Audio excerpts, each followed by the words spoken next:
These 3 guns endured a 30-day torture test in salt water, buried, and in the bottom of a mucky pond. Let's see how well they perform. There's no telling whether it's going to be functional or not, but 3, 2, 1. All right, Charlie, drop it down. I think there's going to be a little scratch or a little ding on this.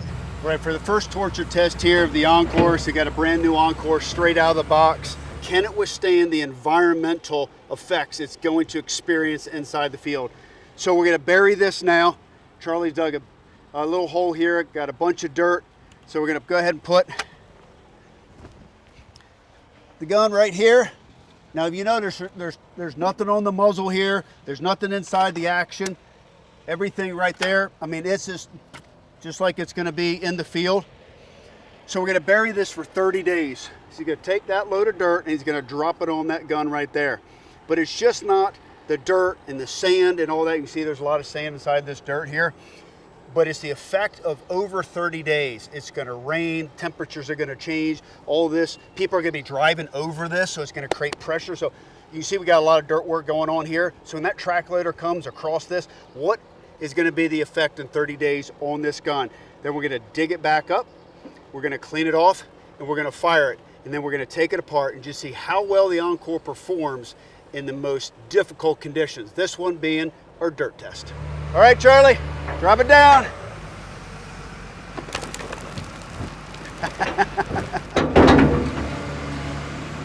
I have never completely buried a gun. When he took the front end loader, he drove right over the gun.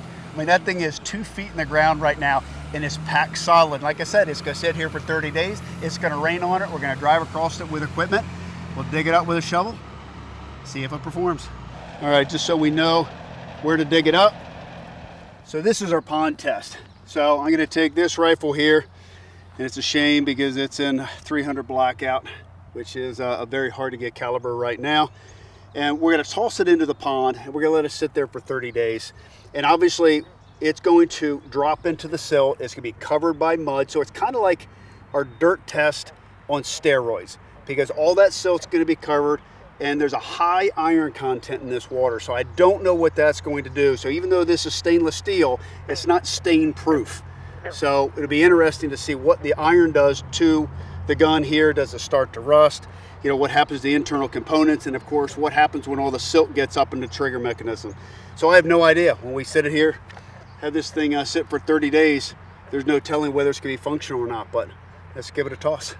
This is a learning lesson. Like, this isn't a stunt. This isn't something that we're just doing for the sake of ruining a $1,000 gun. Like, I truly want to take this back to the shop, pull it apart, and understand. So we changed the sear and we changed the trigger. So they're nitride coated. We changed the firing pin bushing. That's nitride coated. So we have made changes and upgrades based off of our personal feedback over the years. But there's nothing like continuing to test and evolve the product. 3, 2, 1. It's deep. That's deeper than I thought. That's about 10 feet underwater right now. Take our stake right here. Come back in 30 days. No telling what we're going to find. Maybe a big bass attached to the end of the gun. So one of the most destructive tests that you can do for any firearm is saltwater test. And it's not uncommon to be on a hunt by the Bering Sea, to have salt in the air, exposure to the firearm. So instead of trying to mix salt in the water, we're going to do the best thing possible. We're at the ocean right here. This is one of the beauties of living in New Hampshire. So we're going to go fill up these 5-gallon buckets here, get enough to be able to fill up a trough so to submerge our gun. And that is about as real as it gets to do a saltwater test.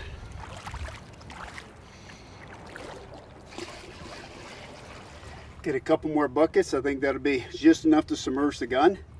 We'll head back to the house. We'll give her a dip for 30 days. I've got 4 big tubs right there, 5-gallon pails. So we're just gonna close this. Nothing in the bore, nothing in the chamber. Everything is clear, so that salt water can go all inside the bore, all inside the trigger mechanism. Wherever it's gonna go, it's gonna go. There we go, right there in the bottom.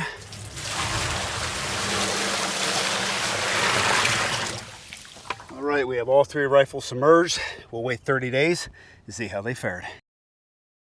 It's been about a month for our ultimate gun torture test. We have 3 guns that we're going to dig up today, pull out of water, and this one here we're going to pull out of our saltwater bass. So we went to the Atlantic Ocean, we filled this tub up with pure seawater right from the Atlantic, and I'm kind of nervous about what we're going to see here. I think this is going to be maybe one of the most brutal of all the tests, just because it's salt water. It's been 30 days now that this has been soaking. This is not what you want any gun to go through. So this isn't a saltwater spray test. This is actually, oh, it actually opened. So you see corrosion basically on all your blued surfaces here. So look at your sling swivel studs, they're rusted. Your screws here in the grip cap are rusted. Sling swivel up there. All right, the cap will come off. The stainless steel surfaces I wasn't worried about as much. I mean, it is stainless, not stain proof. I mean, the salt water's definitely starting to eat away. If we went more than 30 days, I'd be nervous. If you look, there's no rust on the trigger right there. That is all nitrided. So that was to be expected, but you see this orange, some of it's coming off right there. Maybe that's just grime. For 30 days in salt water, I'm actually really impressed with this. You knew you're gonna have some rust, you knew you're gonna have some corrosion, but I have a good feeling it's still gonna function at the range. Well, let's see what this gun looks like after 30 days being buried. Found the buttstock. May have put a little mark in that. I think I may have scratched it a little bit.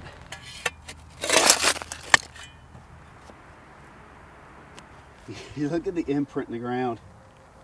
That shows you how much pressure was put on top of this gun. Perfect outline there.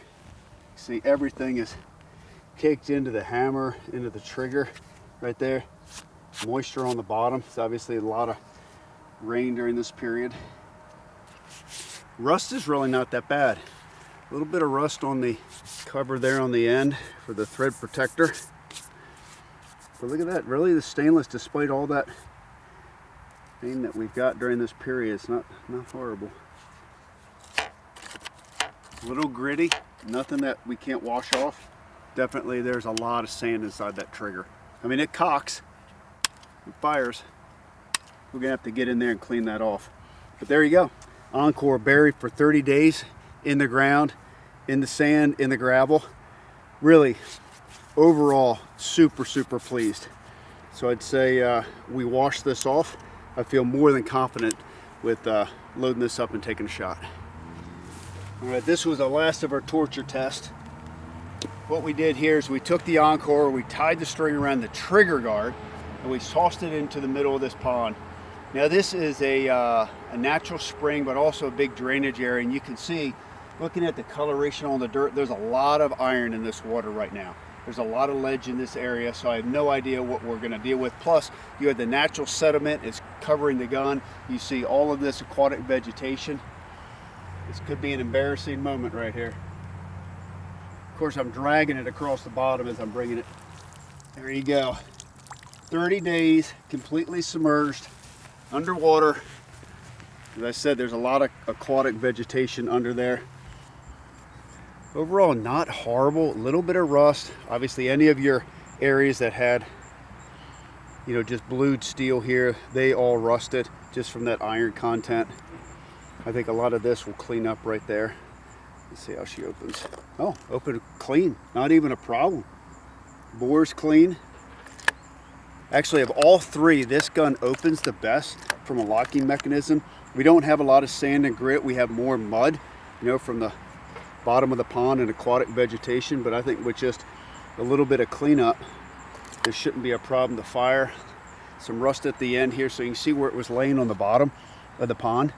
So that was definitely contacted the pond there, so it had a lot more rust on the bottom. So my guess is when it landed like this and probably was on that side, and that's what contributed to more rust on this side. But overall, I mean, pretty impressive.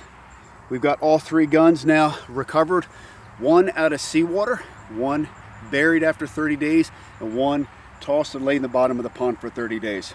We're gonna go take these to the bench and fire them and just show you how tough and how durable the Encore really is. So I didn't clean these guns at all. I took them right out of their destructive environment, the salt water, the buried sand test, and the pond test.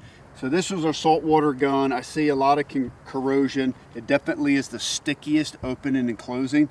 So one of the safety features that are on all the Encores is there's an interlock here. So if those bolts don't 100% engage and lock, you will not be able to cock the hammer. So that gives me the assurance that those bolts are completely under the bolt table and this gun is safe to shoot.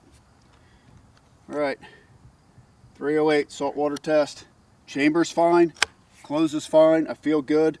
See the rust and corrosion? Let's see how she fires. No problem at all. No hang fire, no issues. Trigger felt decent. Let's see how it extracts. Okay, again, just a little sticky on the bolts right there. Perfect fired case, no issues there. So saltwater test overall. I mean, you have a lot of gun, you got a lot of cleanup you got to do to this. You got to clean the rust off. I'd probably, tear this gun apart, give this a lot of TLC, but for something to spend 30 days under seawater, I'd say that's a pretty remarkable performance for that gun. We'll step on over here. So this is our gun that was buried 3 feet in the ground, a lot of sand, a lot of gravel, as you can see, still obviously in the fire control mechanism there. No problem with lockup. I don't think there's going to be any issues firing this gun. It'll be super easy to clean up. Round chambered fine, gun closes fine, bolts lock. Trigger's a little gritty, is about it, but let's give it a shot. Here we go.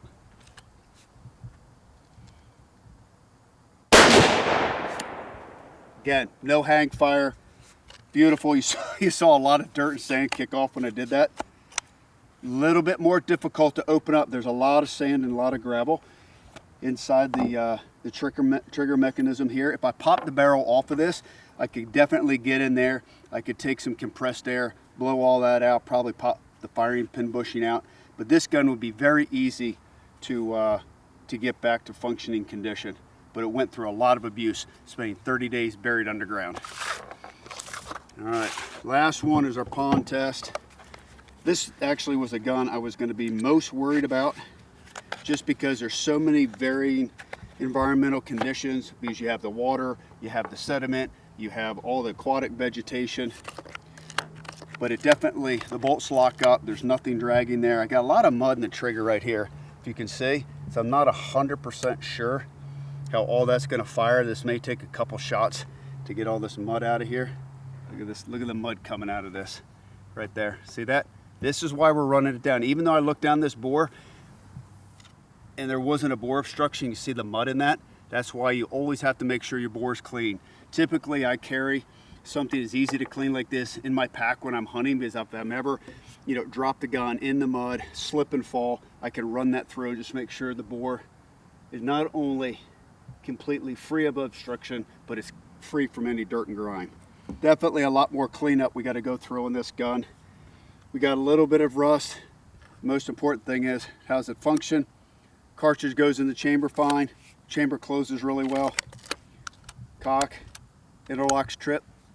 Let's take it for a run.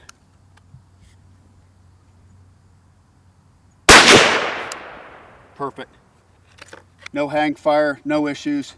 Cartridge extracts fine. So overall, super, super impressed. So you can see here we have all 3 guns sitting on the table. The one in the pond, the one buried in the dirt, and then the one that went through the 30 days in the salt water. The Encore is a super durable, super simple, very reliable platform under the most adverse conditions. And we just proved it to you here on these 3 examples.